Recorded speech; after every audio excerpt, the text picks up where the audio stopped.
J'ai constaté depuis toujours, depuis 2013 que je vous suis, que vous passez le temps à accuser les ministres. Oui. Pourtant, vous savez comme moi que c'est M. Biapol qui les nomme. Ouais, ok. Bon, est-ce que vous ne pensez pas que c'est M. Biapol qui est l'unique responsable de cette situation dans laquelle le Cameroun est plongé? Mais déjà, parlant du casting, personne sur le plan constitutionnel n'oblige M. Biya à faire un quelconque choix. C'est lui qui fait les choix. C'est lui qui les juge. Et c'est lui qui peut les démonter. Qu'est-ce que vous en pensez donc si... D'accord. Ok, je voulais vous dire, le temps ne va pas nous permettre, mais le temps matériel va nous permettre quand même pour 10 minutes. Hein. Je voulais vous dire quelque chose. De cesse arrêter de mettre ce pays très mal aise.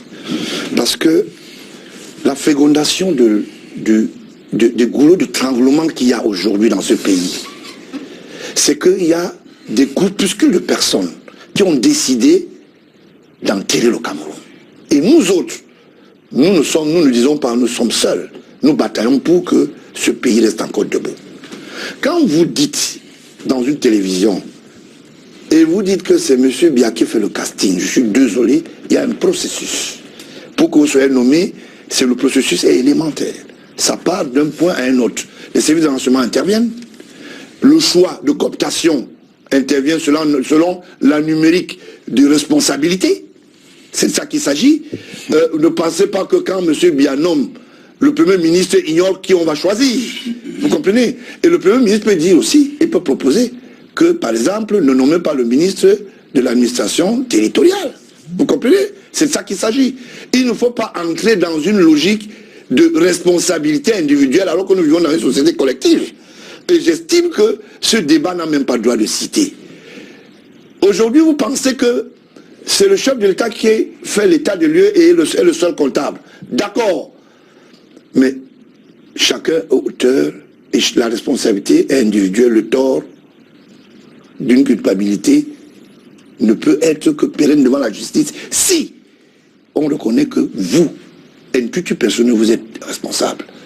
C'est de ça qu'il s'agit. Vous pensez que M. Biya, il a fait des castings intra-régionaux? Moi, je suis pour la méritocratie. Je suis pour ceux qui pensent qu'il ne faut pas nommer les gens en fonction des provinces, hein, des machins. Concernant ce casting-là, des régions, je vous l'ai dit. Les gens qui font le casting, c'est toujours lui? Je suis désolé. La chefferie, c'est lui. Non. Quand on nomme un chef, quand un bulletin d'information arrive chez le chef, il doit l'envoyer à la DGRE. La DGRE doit faire la passerelle.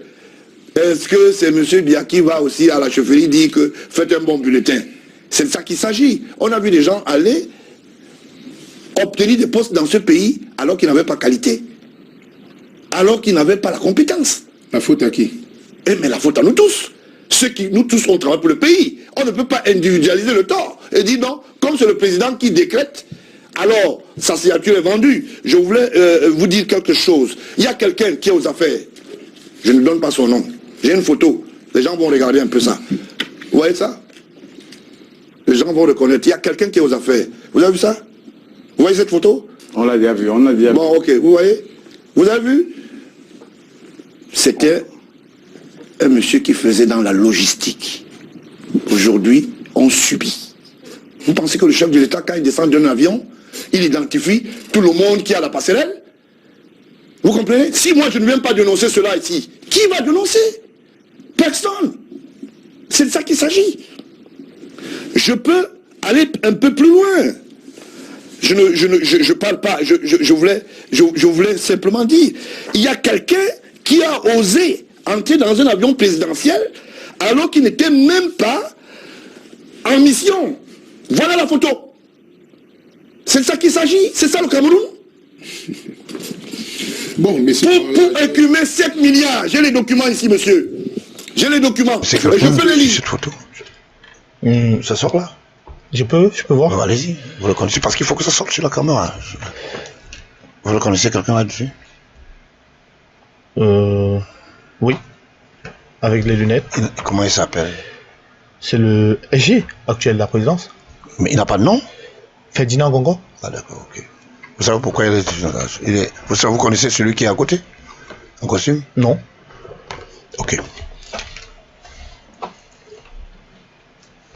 Vous savez, les grandes personnes ne parlent pas beaucoup. Et la discrétion est l'absolue arme de réussite de chaque être humain qui va avancer. Là, c'est M. Tiakou. Tchabou, Étienne, tu voulais dire, ça oui. C'est le chauffeur du chef de l'État. Là, c'est un commandant de bord. D'accord. Ici, c'est Ngongo. À l'époque, il était chargé de la logistique. Vous savez ce qu'on appelle chargé de la logistique? C'était le garçon de course. Je veux démontrer aux gens que les Camerounais, la plupart du temps, ont des adresses, parfois qui ne sont pas les leurs, au lieu de poser les questions tous les jours. Quand est-ce que vous rencontrez votre père? Posez la question pourquoi vous êtes mieux informé que tous les Camerounais. Quand on sort une seconde photo comme celle-ci, gentiment, quand vous avez un bandit à col blanc, qui s'appelle comment? Yves-Michel Fourceau, qui se retrouve dans la rame de l'équipage, ça n'a rien à voir, c'était pendant le voyage officiel du chef de l'État à Genève, via Tokyo. Comment ça peut se faire que ce monsieur se retrouve ici? Est-il de l'équipage? Le monstre géant qui est en train de couper en prison, vous comprenez? Oui. Ça veut dire simplement que le Cameroun se porte très mal. D'accord. En ce qui concerne la gestion de la moralité. D'accord. Et c'est ça que vous voulez encourager, vous les journalistes. Alors, non. Non, j'en viens. Non, non, du tout. J'en viens vous encourager. Vous pouvez me dire qu'est-ce que Yves-Michel Fourceau fait ici? En ce moment, il est de l'équipage. Il sort d'où? Alors, c'était pour décaisser 7 petits milliards.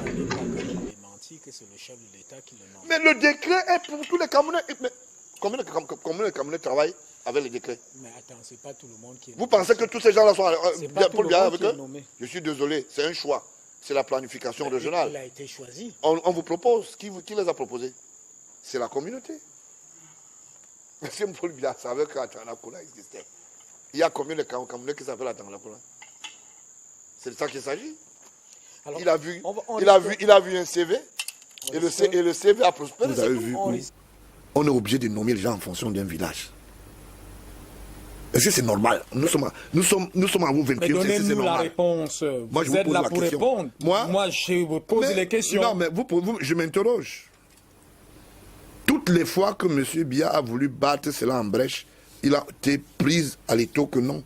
Ce n'est pas la politique de proximité, c'est plutôt celle qui va aller... les gens peuvent faire un repli identitaire. Vous comprenez? Je vais vous donner un exemple.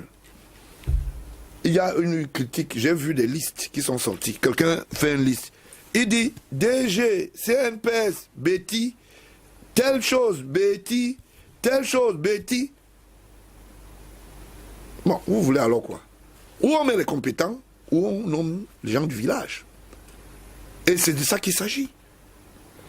Est-ce que c'est seulement Betty ou c'est perpétué? Je donne un exemple. Donc c'est une globalisation. Bon, maintenant que...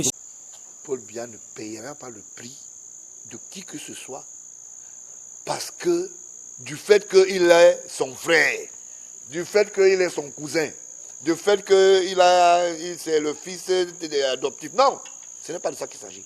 Chacun payera le prix du crime. Et on est tenu et comment vérifier le crime de chacun? Mais puisque c'est ce que je fais. Ce que je fais là, c'est quoi? C'est de ça qu'il s'agit. Je dénonce tous les jours. Donc il ne peut pas avoir des responsabilités partagées? Je voulais vous dire, je voulais pas finir. C'est une question. Hein? Pourquoi depuis que je parle sur DBS, quelqu'un n'est pas venu vous dire que je suis prêt à discuter avec ce monsieur face-to-face? Moi je suis prêt, si j'ai des casseroles qui viennent, qui les exposent, moi je suis pas. Pas à votre niveau, mais des responsabilités partagées de tout ce qui se passe. Non. Je voulais dire, que vous vouliez ou pas, Paul Biya ne portera pas les chariots des autres sur la tête. Chacun va porter son chariot. Et je pousse là que ce que je fais ici, les Camerounais archivent. J'ai déclenché un certain nombre d'opérations. Je disais ça lors de la Sainte Émission. Aujourd'hui, vous ne savez pas combien de Camerounais suivent ça. Ils archivent. Il y a d'autres qui savent que c'est des éléments de réponse pour le Cameroun de demain.